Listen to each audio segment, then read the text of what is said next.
Yeah. That's about all I can say. Okay, I'm gonna call to order the regular meeting for the PRCAC on February 15th, 2024 at 7:01 p.m. First is the adoption of the agenda. Well, I will give you a motion to adopt. How about a second? Did we want to? Oh, we do Yeah. need to amend. I Yeah, the portion of the advisory committee bylaws discussion. Yeah. The portion that says, annual appointment of officers. Right. We're going to move that to March because Okay. we are supposed to be having our other two members appointed soon, and I'd like to wait until. Why not? They're part of it. Yes, it's silly not to. So I'll make an amendment to move that, just that portion to our March meeting. Okay. PRCAC, I can't hear you, you're muted. Sorry. Yeah, also, there was an item to discuss the Delta cable, the installed Delta cable plant and the current situation. Okay, I will add that under new business, so Okay. make that amendment, Delta cable plant. Okay, so note that there's two amendments to the second. The amendments being the annual appointment of officers moved to March, and Prakash has asked that the Delta discussion be moved to and placed in new business.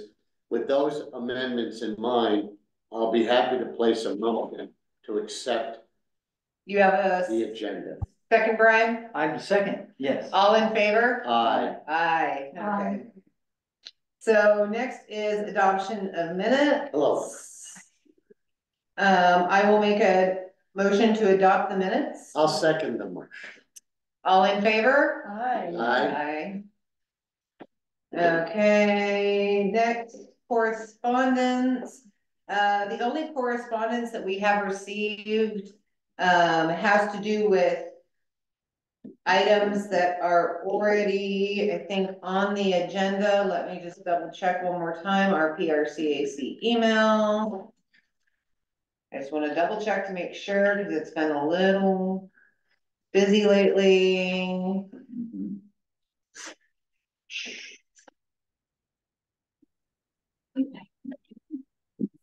Yes, because we will be discussing the dock, the marina, and meeting with the county. So that everything in correspondence will be handled further in here. First public comment. We have Rhiannon, Jared, Heidi, and Elizabeth. Does anyone have anything for the first public comment? Seeing none. Nothing for me. We'll move to the. Hang on just a second. Heidi, if you would like to make your comments now, I think they'd be better come from you rather than from correspondence.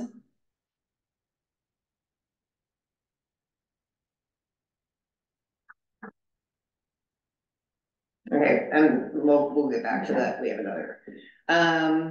So first in old business is the appointment of additional at-large members. I was emailing back and forth with Billy Sue. She had sent everything to the executive to approve, to hopefully have it on the next council meeting.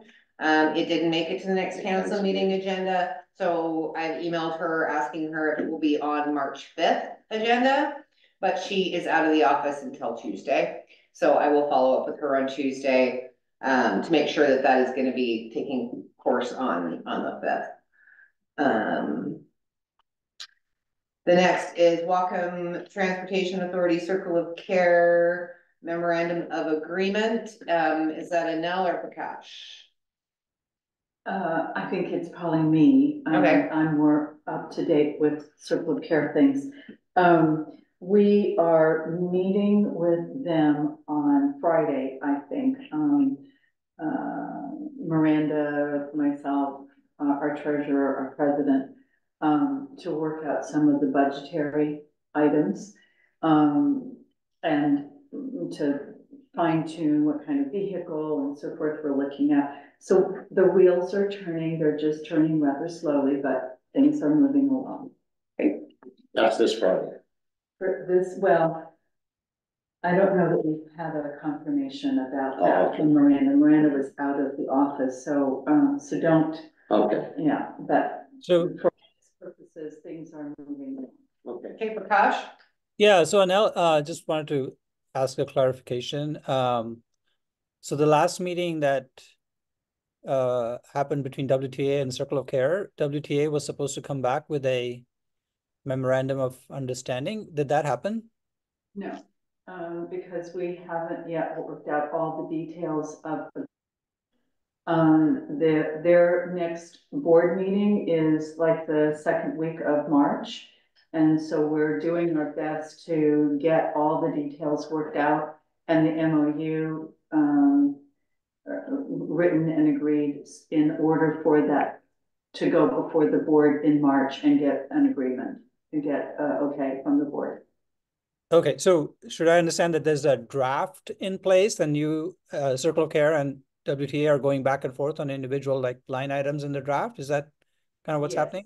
Yeah, it's primarily about the money part. Nice. Yeah. There seems to be an intention on the part of WTA to make the budget be more in alignment with the IRS mileage amount, and that's not going to work. So we haven't yet spoken with the treasurer who's actually, or the finance person who's actually putting these numbers together. We hope to do that on Friday. Okay, great. Thank you. Let me know if there's anything I can do to help. Thank you. Would you like to attend on Friday? Would you be available if we? Is that this Friday or the next Friday? Well, so far we don't have a firm date or time, but we're shooting for Friday. As in tomorrow. Yes.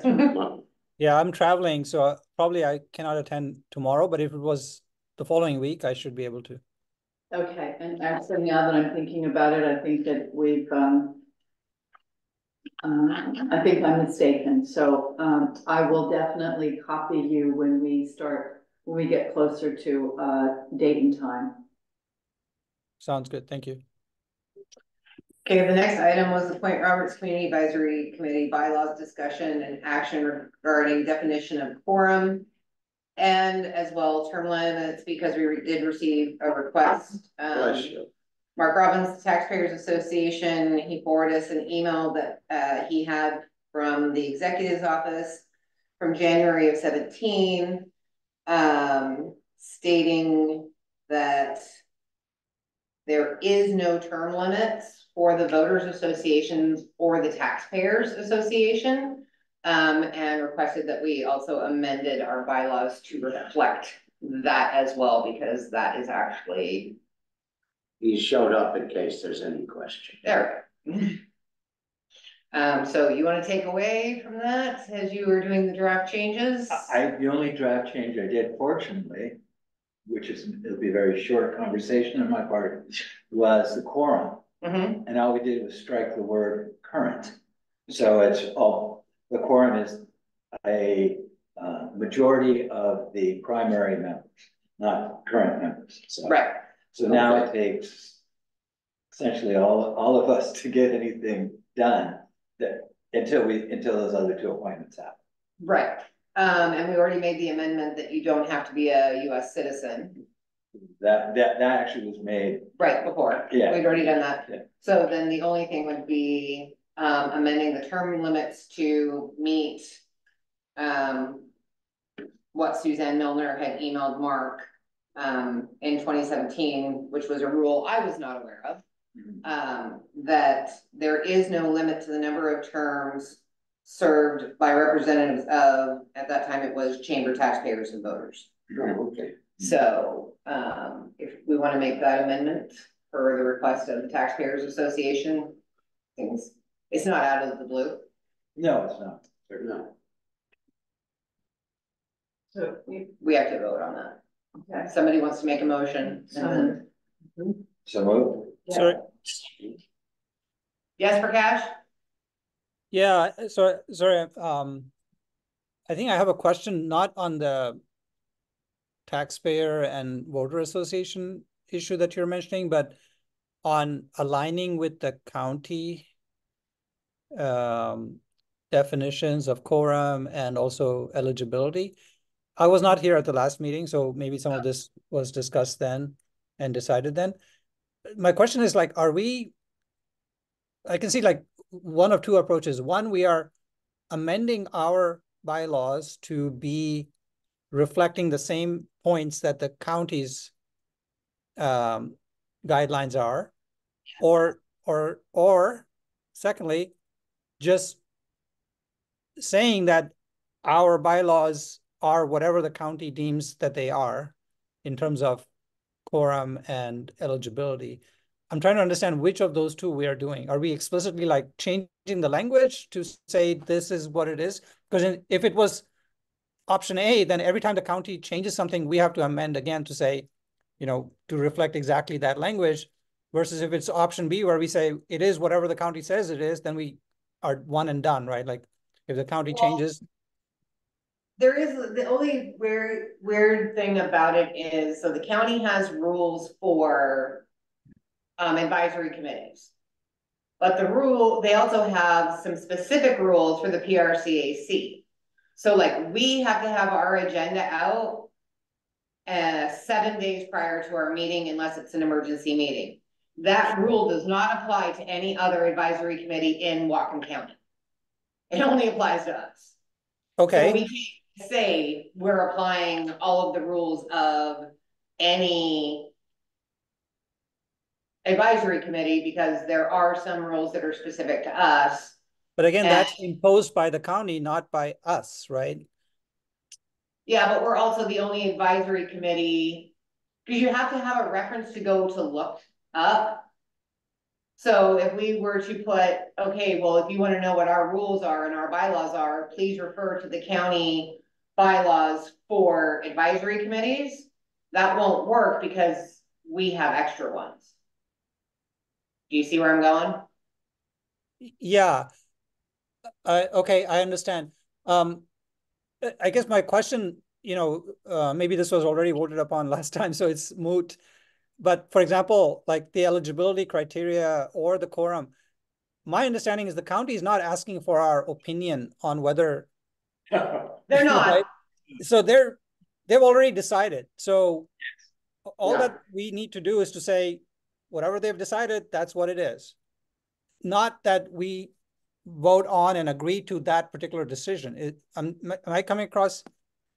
I know it's maybe it's a subtle point, but Yeah, Prakash, basically what we're doing is just is cleanup. We're correcting the bylaws so that they will read as the county has directed us. You're absolutely correct.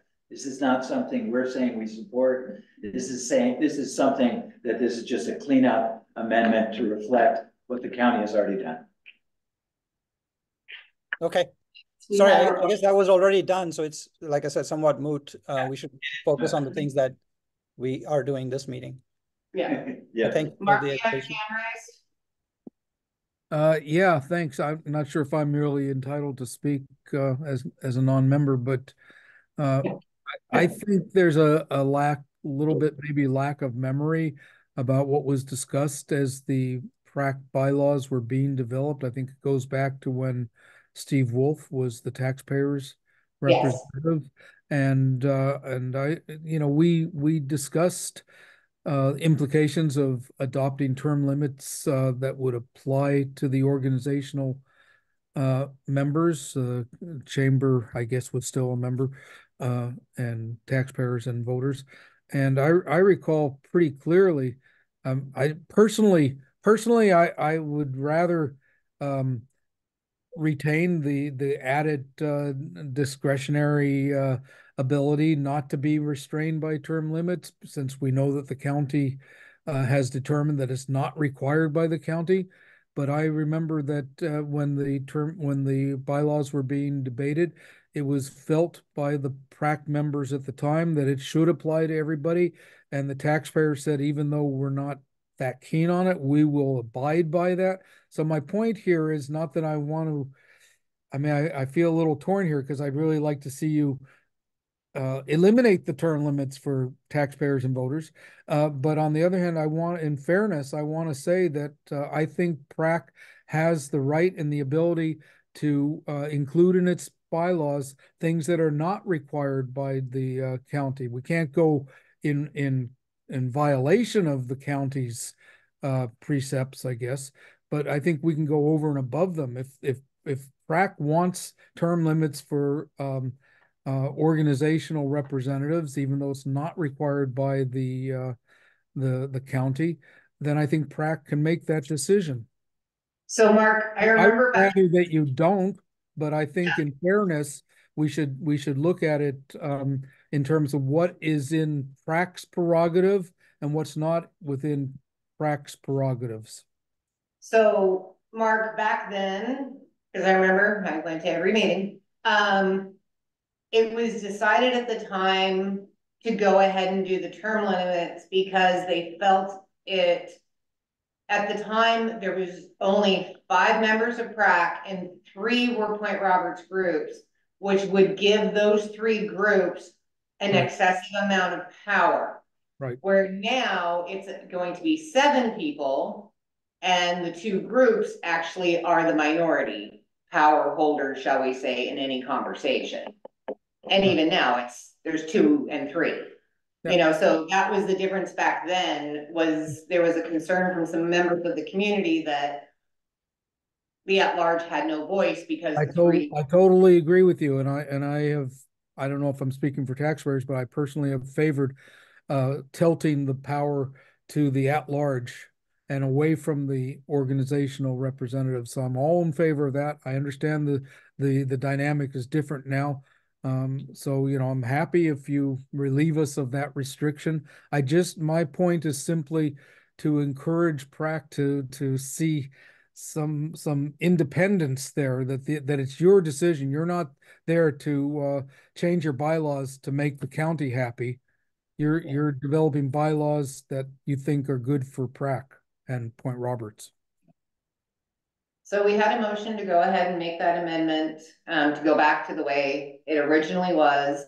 Seems that we don't have that issue anymore of, that, we had a motion and a second. Yeah. Any more discussion? Sorry, just one clarification question. So, this again would not be going against county No, guidelines for a advisory committee. Is that correct? that is correct. The Point Roberts Community Advisory Committee, we have an email from the county in 2017 stating that term limits did not apply to the group representatives, the community group representatives, only at large. At large, okay. So we're just reverting back to that. Yeah. One of the distinctions is that the organizational representatives are not appointed by the executive. They are appointed by their respective organizations. Understood. That's a good point. Yep. So all in favor? Aye. Okay, so next we're to you, PRCAC, the 2023 State of Point Roberts report. Did you ever get any comments back from anyone in the county after you sent that? Sorry, it seems like there's been a misunderstanding here. Again, I apologize. I wasn't here at the meeting last time, but my understanding was, Alison, you were going to send it? Well, you sent it to the county executive's office to have it posted to the website. Correct, but that was more as an administrative matter because. Yeah, I also did send it to all of I was just hoping, because that's the executive's office, you might have got a comment back from the executive. But I did too. It has been sent to every council member. It got sent to the Senator Schumacher. It got sent to our district representatives. So yeah, it's been put out there. Okay, so yeah, I did not send it to any of those that audience. My action was more of an administrative thing, just to get it up there since it's part of the public record. So I guess questions back to you, Alison. Did you get a response from any of those? The only thing I did get from, a couple of the representatives and stuff that, thanking me for sending it to them. you know, one of our county council members, did, reach out to me and thanked me because, John Scanlon, because he's a new at-large member, doesn't know a lot about Point Roberts, doesn't know a lot about the advisory committee and stuff. And it was a great thing for him to have, to be able to read and get an idea of what our community is looking at and what we actually do. Yeah. Just as an editorial comment, I'll say I'm not surprised that we don't get like a proactive response on any of the individual items within the report.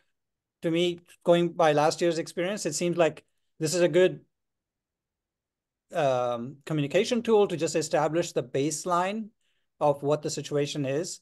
But we still have to do the hard work of following up on each and every item individually with the right audience at the right time. So not to say that we shouldn't do this. I think it's a good practice on our part to document where we are and what the issues of importance are. But just sending it, just again, going by last year's experience, and it looks like also this year's, we need to do more than. Yeah. Yeah. Next is the drainage master plan update. Brian, last I got from them was an email saying that they should have some information for us by the end of February and would be looking to set up dates to do town halls. And I suggested that we use the community center and do it like on a weekend, so that we can get as much engagement as possible. But I have not heard back on a date. Yeah, we're in the same place. So it's the end of February. Yeah, so I need to follow up with him. He was hoping to have something from the engineering firm to share with us. And then we were gonna set up some town hall dates for them to come Sure. update everybody, as well as Yeah, I think it's a good look for idea. more information. Weekend dates. Yeah, transportation benefit district update. So as of right now, the amendment for this, which is Senate Bill 6017, went today to public hearing in the House Committee on Transportation at 4. I missed it. Mark, did you by chance get to participate?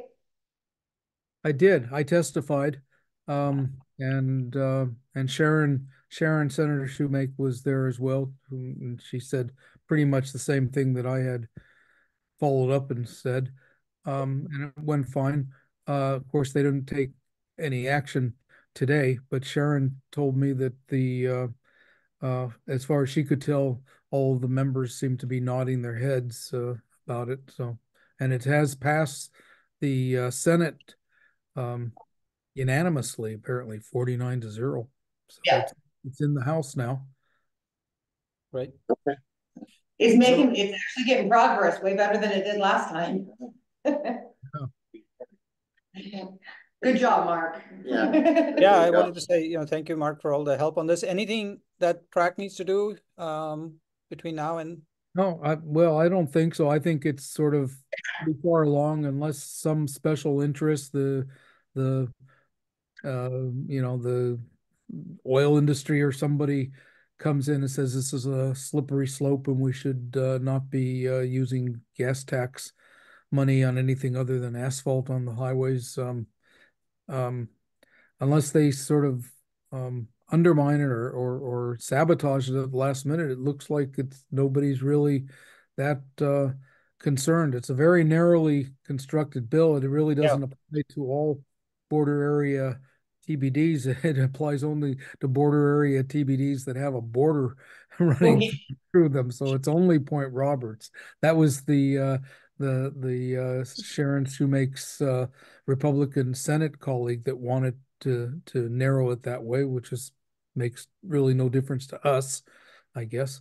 So it's pretty narrow and pretty innocuous, and I think it may pass unless somebody gets wind of it that has a problem with it and throws a monkey wrench in at the last minute. Great. Again, thank you, Mark. Yeah. Next, scoping comments for environmental impact statement for Whatcom County Comprehensive Plan and Development Standard Update. That's you, Brian. It is. The scope, well, there's not much really to report. Those comments were sent to the county as well as everybody else I could think of, the engineers, the state. Sure. And so typically at this point, there won't be any, we won't hear anything. These are things that they are expected to review. And typically when the EIS comes out, it'll either say they did something or they'll respond to it, and or the one you don't want to see, comment noted. Can I ask a clarification here on this one? Yes. I'm just trying to understand, Brian, like, how does this process relate to the overall economic development plan process for the county? Like, is one a prerequisite for the other, or they are two separate tracks? Well, the EIS, okay, it's the environmental impact statement. I shouldn't be using, you know, all the jargon. It's the 2025 Whatcom County Comprehensive Plan and Development Regulations Update. Now, the economic side of that, the county may toss in to that, but specifically to our comments certainly relate to economics, but they were not specific to economics. They were specific to the potential for the comprehensive plan and development regulations update. So there was nothing on my part that tried to run down an economic road there. It does have to do with the growth management. It does have to do with growth management. Yes, yes, So it does. that has something to do with economics, yeah? Right. I don't want to be, however, our comments were specifically just to the initial scoping, to the existing situation, rather than the accuracy of information provided, appropriateness of methodologies, need for additional studies for mitigation, the merits of their alternatives, because it's a non-project review. We haven't seen what they're going to do. We haven't seen a draft of their updates. So at this point, we're just, for the State Growth Management Act, very well, they are required to address the existing situation. So we just try to document that as clearly as we could. Mhm. So I guess, like, in practical terms, I'm trying to understand. So for example, if the wetlands issue is an impediment to the development of our, downtown core, Right. that's something that would come up and be addressed through the EIS process, or that has to be addressed in the economic development planning process, or both? I think both. From my experience, you'd see it in both, because we've noted that in our scoping comments for them, that Point Roberts is very constricted, when it comes to ability for economic developments, particularly in the commercial area, because of wetlands and things like that. So we spoke to the fact that these are things that need to be considered, and mitigation for that should be written into the environmental impact statement, because it needs to be addressed within the comprehensive plan and the development standards. So we mention it, but at this point we don't, this is just existing situation. It's a simple way to put it. And so we're saying, these are all the things you need to be aware of, that we are aware of. And so, but we haven't seen anything from them yet, really. So Prakash, on an economic development side, yes, when you do your economic development study, you do have to refer to the environmental impact statement for your area to, like, work through it. which Anel did reach out to the Port of Bellingham, talk to Gina Stark. Gina Stark did come to the taxpayers meeting, announced that she had found a grant opportunity possibly for Point Roberts. That's an 80-20 grant, which means we would have to come up with 20%, which is $15,000 to actually get this study started. I spoke to John Scanlon, Whatcom County Council. He's reached out to the executive's office to talk to Tyler Schroeder. He's actually also talked to Gina. Him and Gina are working together to try and get funding from, well, John's trying to get funding from the county to pay the $15,000 so that Gina can apply for the grant. So we're actually working on this right now because Gina said she does have support of all 3 port commissioners and she's raring to go. So we're great. Yeah, no, I think that's great to see the port engaged and the whole process. My question is like, if we need an exemption in the wetlands mitigation issue, would that come through the EIS process? Is that where we have to chase it down and apply for an exemption? Or is that even a correct understanding? Ecology, because we have to do a wetland delineation ban. Yeah, exactly. I don't think they would not call it an exemption. Yeah. They would call it mitigation for your impact. So just language differences. It's how you know I'm an expert in land use because I can speak the language. So it would be, it would be mentioned in the EIS as far as the impacts from building out the comprehensive plan as it is, whatever alternatives they have, and then usually they also throw in a no project alternative where they leave it as is and then still do address that environmentally. Well, I was gonna say, I think, Brian, the main thing that we were trying to do, or you were trying to do, is make sure that they were aware that when they're doing their environmental impact statement, that they understand that what they're looking at something, if you're looking at a zoning map that says 1 per acre, that wait, it's actually not 1 per acre when you're looking at this from an environmental perspective. You have to look at what it's actually developed as, which is urban 6. So ensuring that when they are doing this, that they actually look at Point Roberts, not just based on this lovely map that they have that says that, you know, the smallest area we have is, you know, 2 per acre. Right, because like the area you live is in 2 per acre, you're only supposed to have 2 homes per acre, right? Which we know is not true. That makes a difference when they're doing the environmental impact statement, when they're trying to figure out what can be developed where, because they're trying to do build out, right? So I think that's more of what we're trying to make sure they know in this impact statement before you say what we can and cannot do. Make sure what you know what's already here. I spoke with a local realtor about some property along Gulf Road and Tyee, and she says that the Washington State Department of Ecology is very aware of the wetlands issue and how it is impeding a lot of progress, and so they are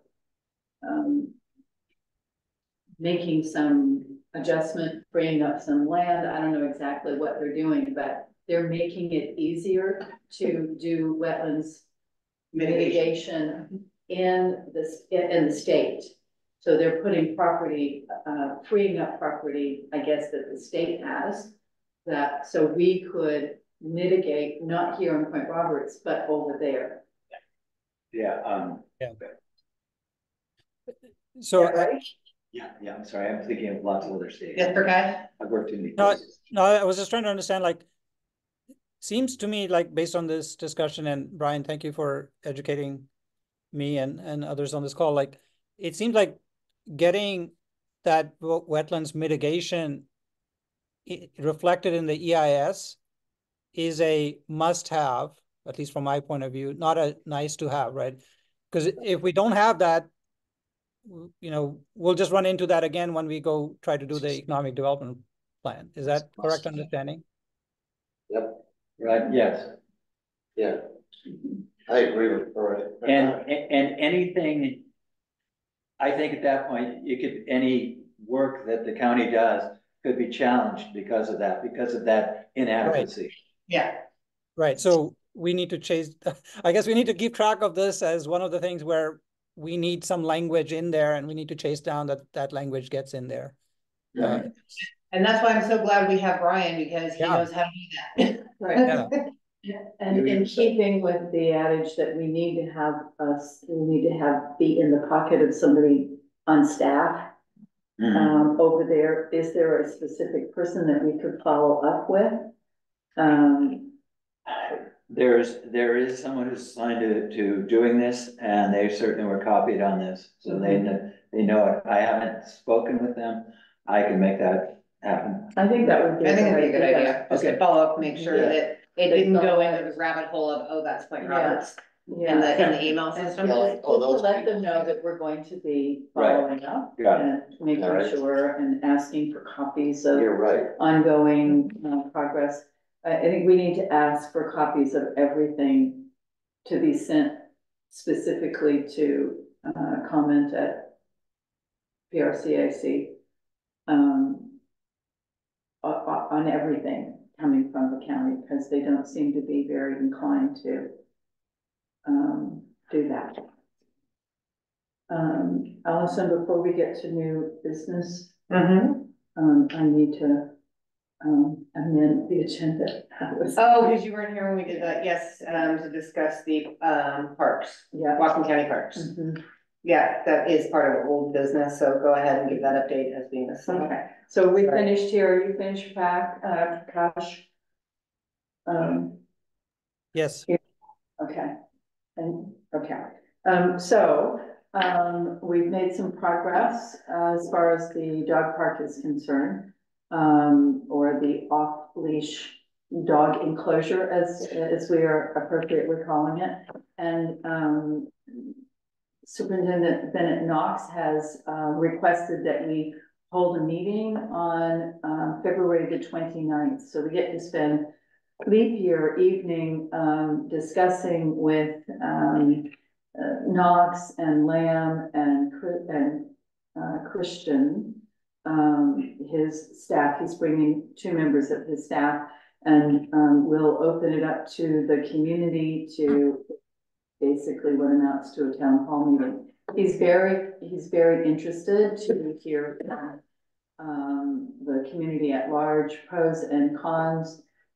He referred to a few emails that he had received that were against a dog park enclosure. So I'll be very intent on getting the message into the invitation to come to this meeting that we want to hear from all sides of the issue, from people pro and con.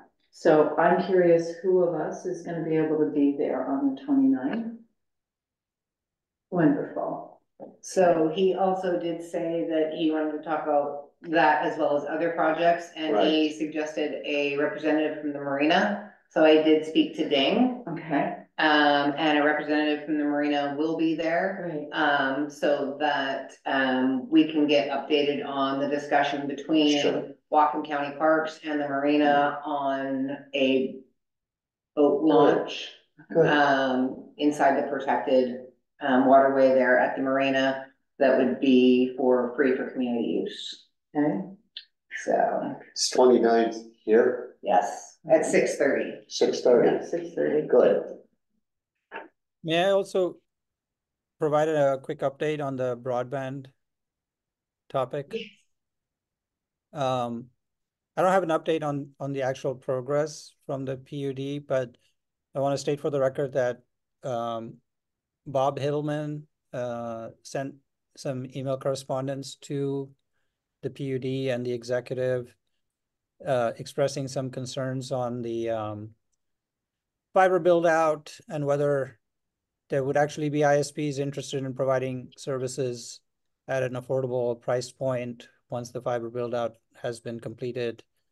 I don't want to try and summarize the entire email, but it was addressed to the county and PRCAC members were copied on it.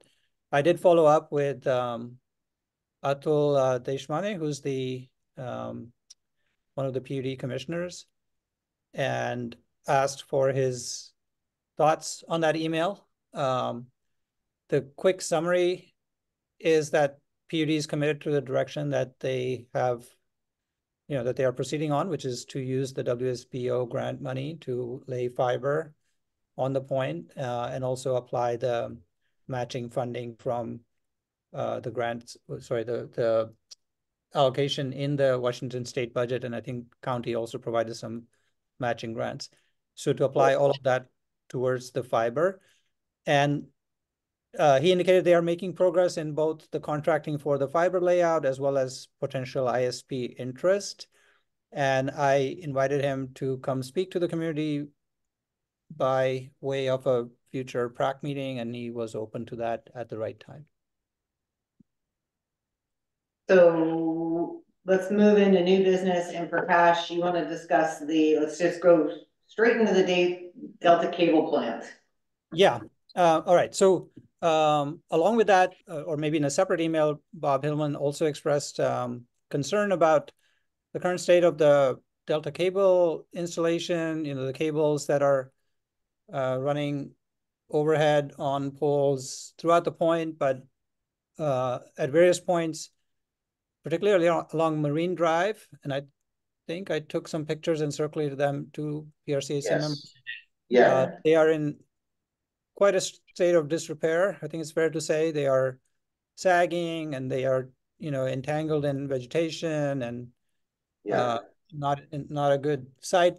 Perhaps also a security issue a public safety issue, I should say, if somebody is trimming vegetation and gets tangled up in that and so on. So that was also a concern raised. So the question for us is, what do we want to do as PRCAC about it? That plant, apparently Delta Cable sold to an LLC. And what Bob told me was that he had tried to contact the LLC, but never received any response. So I guess the question is, whose responsibility is it if the right thing to do is decommission that and sort of take those cables down, whose responsibility is that if the LLC that owns it is not responsive? Well, from what I was reading, isn't it that the only way that those can be where they are is through the pole agreement with PSE? Correct. So would we not then, or the executive's office on the behalf of the people of Point Roberts, contact PSE and say you have dangerous, or however you want to put it, equipment on your poles that need to be removed, and then PSE would have the choice of either removing it themselves or having the company that owns them remove them? Yeah, I see Mark has his Mark? comment. This may be way out, but I wonder if PRAC shouldn't make some sort of an inquiry to the prosecuting attorney's office. Somebody's responsible and somebody needs to be sort of forced to do their. Well, I know at one point the executive's office did send a letter and requested them to be removed, but that was like years ago. Send the letter to that LLC, Allison? I think they contacted PSE and PSE let them know that it was no longer, or they contacted Delta Cable. Delta Cable said, we don't own it anymore. And I'm not sure what went from that. They actually tried Eastlink, I think is what it's called now. Yeah. They contacted them and said, okay, you guys have left, you need to remove your stuff. And I'm not sure what went, but. Wouldn't all of these agreements have to have been approved by the county? No, okay. It's utilities and they're within the right of way and the poles already are permitted, so yeah, no. Is it Richie? Mark, is Richie still the prosecuting attorney?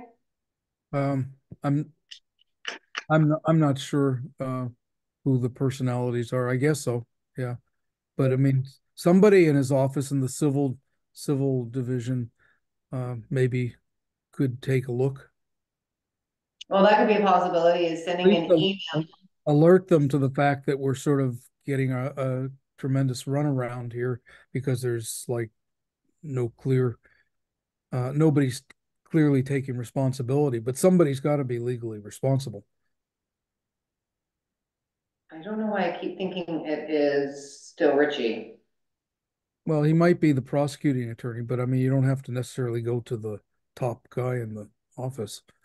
Yeah, but I think he's the one that, like if Sat Paul on behalf of the county wants something looked into, Okay, it has, I'm pretty sure that's who it goes to. okay, could be. I mean, I Yeah, don't know. it's Eric Ritchie. So I guess we could send an email to Eric Ritchie and Sat Paul, CCing Jed Holmes. Yep. Saying the community has a concern about this. Would you look into it? I'm not sure exactly how to draft in all of the details of it. Do you, Prakash? All of what Bill was, I don't know that we need to recount the history. I think, the county should know the history. But anyway, we can summarize the current situation. I'll volunteer to draft an email, run it by you guys before sending it.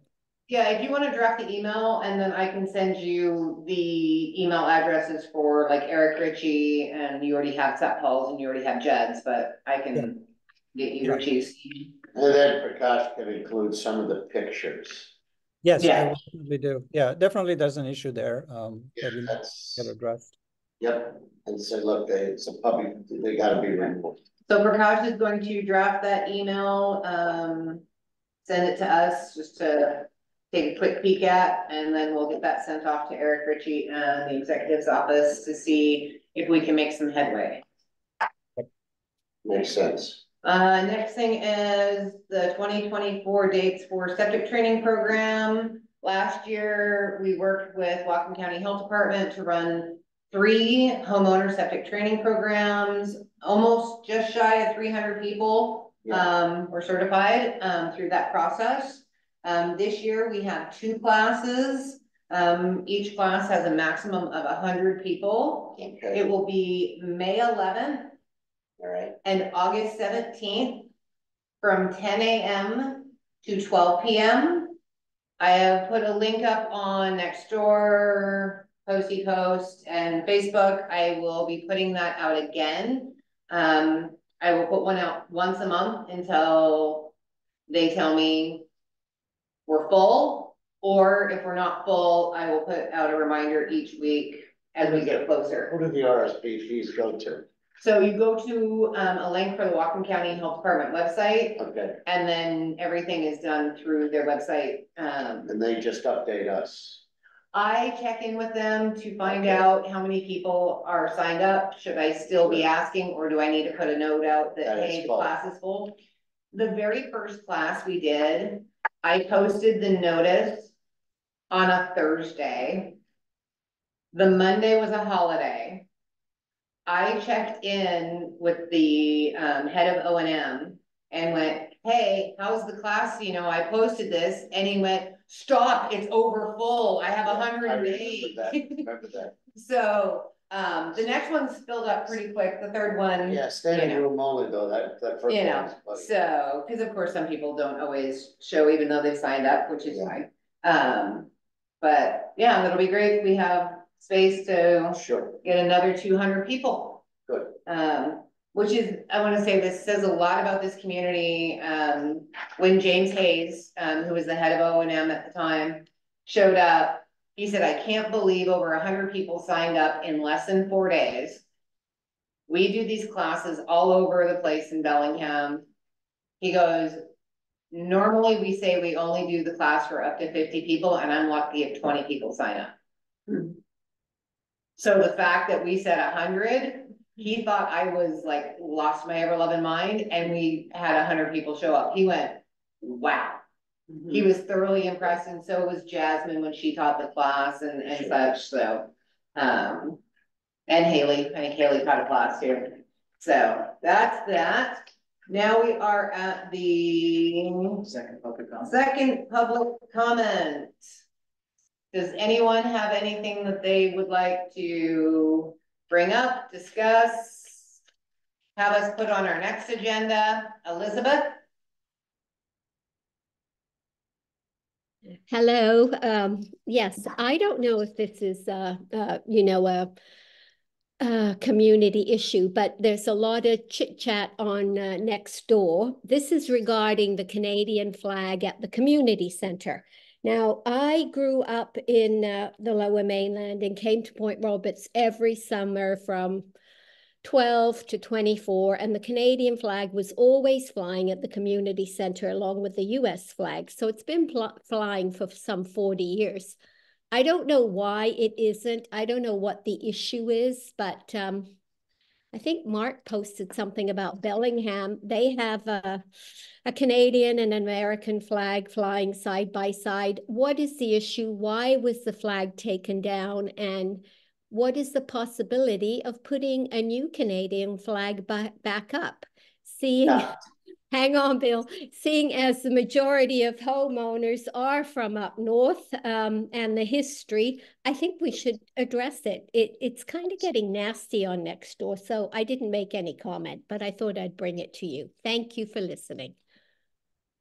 So Francis is to refer you to the Point Roberts Park and Rec District that meets the second Monday of every month at 7 p.m. at the community center. Yep. Or email the Parks Department. The email goes to Emily, who is the employee, as well as Stephen Falk, who is the chair. Yep. Yeah. That's it. And yeah. That's where I'm gonna stop about it. Mark. You're muted, Mark. Sorry about that. Yeah, can't help commenting. Well, for I'm just I agree. It's absolutely a park and recreation district issue. It's really not for PRAC. I guess in the broadest sense, PRAC can make any comments or suggestions it wants about anything, but it really is a park district issue, and they govern themselves and they run the community center. But I have to again, personally, I favor just as a symbolic gesture of goodwill, being a border community, I'm happy with the Canadian flag. I suggested a second flagpole to allow proper display because I didn't like seeing the Canadian flag or any other flag flown underneath our flag. But I have to question something that Elizabeth said. I mean, I haven't been coming down here for 40 years, but I don't recall the Canadian flag ever flying routinely at the community center until very recently after 4th of July flag raising ceremony when it got left up flying inferior to the US flag, which is poor flag etiquette. I don't know, Elizabeth, what you're recalling. There used to be the two flags, huge flags flying at the gas station, but I don't recall the Canadian flag ever flying outside of the community center. There is the flag display inside the community center. Oh, okay. Yeah, Maybe I'll the agree with you, gas Mark. station. Sorry. Yeah, I've been here since, oh God, I'm gonna age myself, 1980. And the Canadian flag quite a few years ago was being raised during the 4th of July Canada Day ceremonies, but then the Canadian flag after the ceremonial would be taken down, and then it did get left up. And then of course, now that we have a problem that we are flying the Canadian flag below the US flag, and that's a problem. But yeah, I agree with Mark that there used to be the big huge ones at USA Gas. Yeah, The that's gas. what it was, the gas station. Okay. I think that's what Elizabeth is probably Yeah. recalling. When I started the flag raising ceremony, because I thought the park district should do something for the 4th of July ceremonies other than host, being the venue for the prep pancake breakfast. So that was our part. But we never raised the Canadian flag on the single flagpole. We had Canadian flags out there. We had a drill team, we had flags flying. We never actually raised the flag. That was only like 2 years ago. Yeah, a couple years ago. Yeah. Yeah. Then it got stuck up there, which wasn't terrible to raise it, but it shouldn't have been left for months on end afterwards. Lee? Uh, if he brought it up, I get to bring it up. Absolutely. Go for it. Um, you know, the unfortunate part was I was at that meeting and the person bringing it up was cut off. And then I heard later that it was pushed to another meeting, blah, blah, blah. And I just want to say, just put it back up. And so we don't have to waste any more time talking about it. It's a measure of goodwill. And like, let's not waste any more time over it. That's all. Anyone else have anything? I actually have a comment slash question, if Sure. nobody else does. It was mentioned briefly by both Anel and Mark, so since we have both of them here, regarding the economic development plan, would you be so kind as to summarize like what happened at that Taxpayers Association meeting with Gina there, and kind of where do we stand? What if anything does PRCAC need to do to move the ball? So Gina stated that, you know, she'd been approached by Anel as well as others, that Point Roberts really needed this to be done. She did find a grant for doing such a study for Point Roberts. The grant is $75,000 to do the study. It's an 80-20 grant, so we would have to come up with the 20%, $15,000. And basically left it in our court because, and said, you can find the money, find the 15,000. It can come from the county, it can be private, it can be from another grant sourcing, whatever. So I did reach out to different members of county council. John Scanlon got back to me right away. He then contacted Gina, and was trying to get a hold of Tyler Schroeder, who's the deputy executive, who anything financial budget, Tyler Schroeder is the ultimate in Whatcom County. So the last email I received from him is that he was going to be working with Gina Stark to figure these things out, and he was going to work with Tyler Schroeder to figure out which fund to request the $15,000 from to come up with the matching funding so that Gina could then apply for this grant for us. If the grant is, we get the grant and everything, that grant goes to the Port of Bellingham, goes to Gina. Gina's already talked to the group that she would work with, the company she would work with, and they would then start the process of doing the economic development study. They do like basically 99% of the work and come to the community to get questions answered and, you know, ideas and things like that. But all of the technical work is done by them. We're just going to be kind of like the liaison to when they need to come talk to the community, make sure the community is present and well behaved. Well behaved. If I may say something, I have a lot of experience with grants, unfortunately not in this state, but I've given out millions of dollars that way. And you can, at least on all these are federal grants. We were allowed to use meetings to count everybody that was at meeting, chart, say they're $20 an hour, Yeah, or for sure. how long the meeting is for matching funds. Yeah. The time that we review this as the astute professionals that we are, to get to $15,000, it's 100 if you're at $100 an hour, or $100 a day. Sorry, it's only 150 hours, so that's less than a month working on it. If they, I mean, I don't want to suggest something that's not done here or that's not part of here, but typically you use in kind is what it's called. Right. Matching to match the funds. And like I said, I worked with that a lot, and no difficulty. It's how people come up with the matching funds required for grants. typically for Yeah. communities. Well, I can absolutely ask Gina if in-kind funding, Yeah, for the 20%, Yeah, is a Yeah. possibility. Right I- now, I I'm just think kind this is of, different. I think this is a little bit different, as I understood from Gina. They want the cash in hand, and then the Port of Bellingham is going to pay her salary and others, whether or not it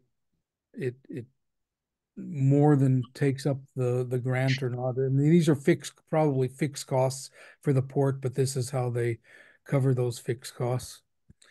right. But I think they want the 75% from the state agency. It's a state office that's offering the 75,000 with a 20% um, or is it 70,000? Whatever, 70,000, I guess, with a 20% match. So that makes 85,000 total. yeah, And that's what the Port of Bellingham will have to work with. But Brian's right. I remember when Whatcom County Parks and Rec got the grant from the state recreation office to replace the floating dock, they had to provide a match. I think it was 25%. I'm sure that they met their match requirement by charging off fixed salary costs of their staff that were going to be paid anyway. But that's just the game they play. But I think, if you can get county council to give us 15,000, I think most of us feel like they kind of owe us, and it's sort of a small amount, and that would be ideal. I think that would be ideal. I think Yeah.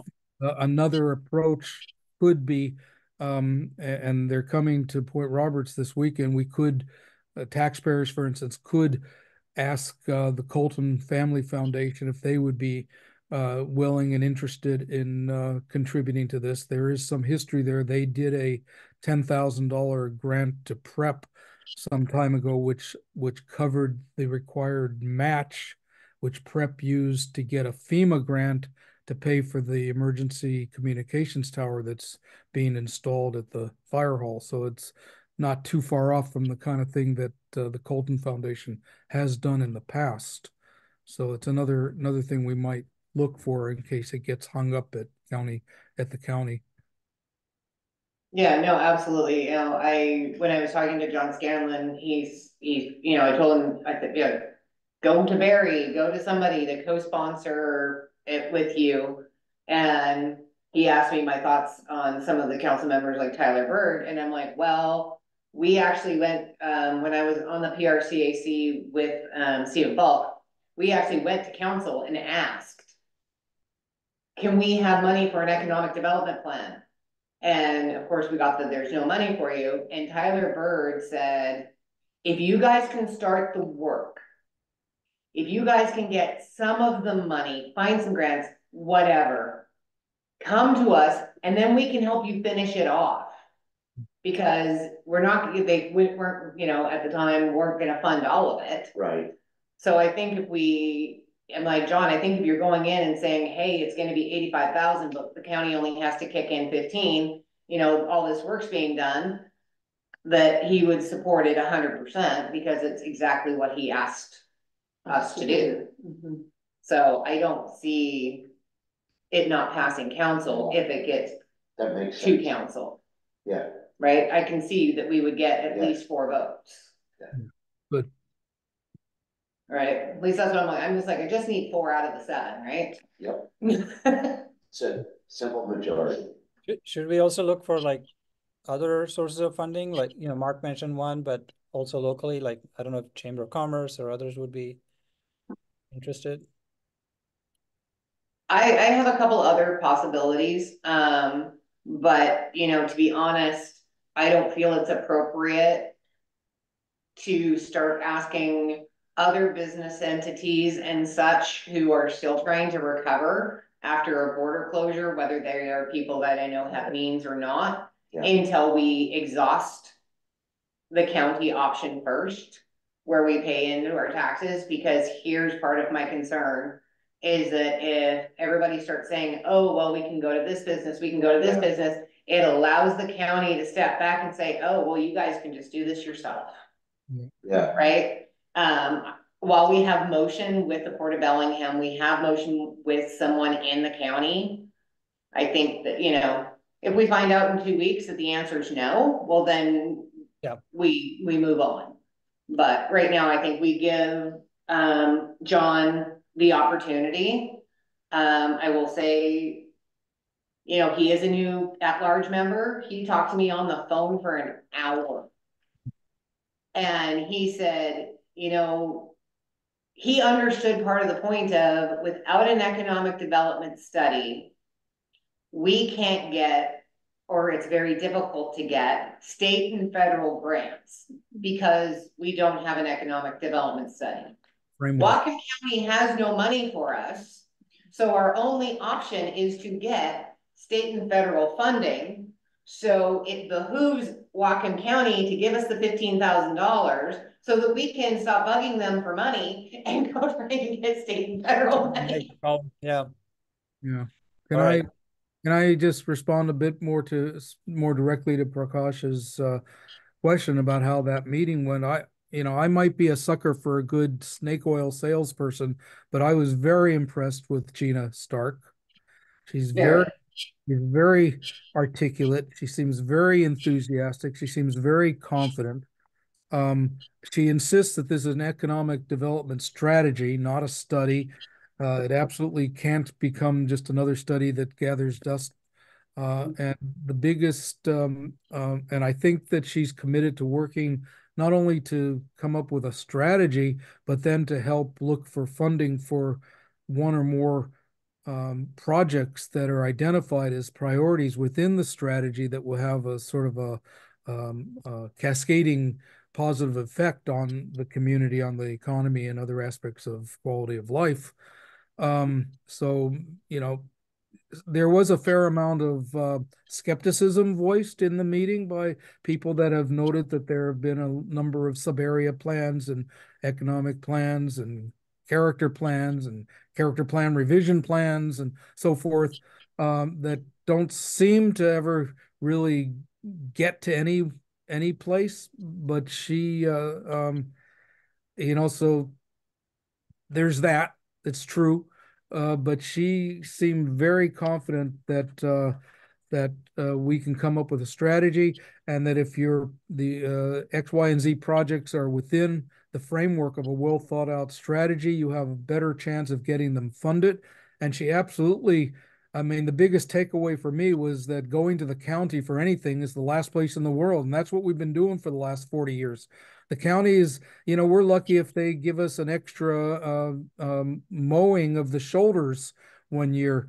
They don't fund development projects. They've got all the ordinary services that have to be delivered all over the county. We're not alone. So she seemed confident that there is money out there from state and federal sources, and that's where we have to go, and we have to stop fixating on how we're paying more into the county than we're getting back from the county, because we're never going to get anything back from the county. Was that meeting recorded, Mark? Is there a It recording? was. I can send that to you. Would you That'd be like great. to? Thank Sure. you. Mm-hmm. Yeah, and I think it's great that, they've always been called economic development studies. And now, she said, I'm calling it a strategy, because a study is something that gets printed up and put on a bookshelf. On a shelf. A strategy is something that you actually try and enact. Yeah. You said so. Didn't you work with Gina a little bit with the PRCAC when we were talking in the beginning, broadband? Yeah. Well, we exchanged some emails and I think also a phone call. Yeah, I agree with everything Mark said about her drive and commitment. Yeah, no, I think this is going to be a good step forward. Yeah. Good. Anyone else?